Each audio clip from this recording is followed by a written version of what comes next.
আজ চাঁপাইনবাবগঞ্জ জেলায় উপস্থিত কায়ম মিষ্টান্ন ভাণ্ডারের মিষ্টি ট্রাই করলাম। সেখানে বিভিন্ন ধরনের মিষ্টির সমারোহ ছিল। চমচম, কালোজাম, সন্দেশ, দুধসর, রসমালাই, অনেক রকমের মিষ্টি।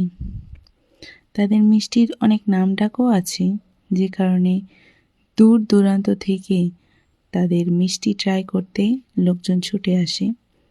তাদের দোকানে তাদের মিষ্টি স্বাদের কারণে অনেক ভিড়ও জমে, আপনারা দেখতেই পাচ্ছেন ভালো করে। তাদের চাও অনেক সুস্বাদু, বাইরে তাদের চা তৈরি করা হচ্ছিল। আমি আর আমার হাজব্যান্ড 2 ধরনের মিষ্টি ট্রাই করেছিলাম, তাদের বিখ্যাত দুধসর এবং রসমালাই, যার স্বাদ অসাধারণ ছিল।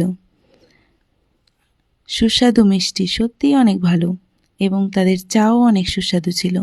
আমরা 2টা চাও নিয়েছিলাম। সত্যি বলতে কি, তাদের মিষ্টি এবং চায়ের কথা কি আর বলবো, অনেক সুস্বাদু ছিল। লাইক এবং সাবস্ক্রাইব করে আমাদের পাশে থাকেন।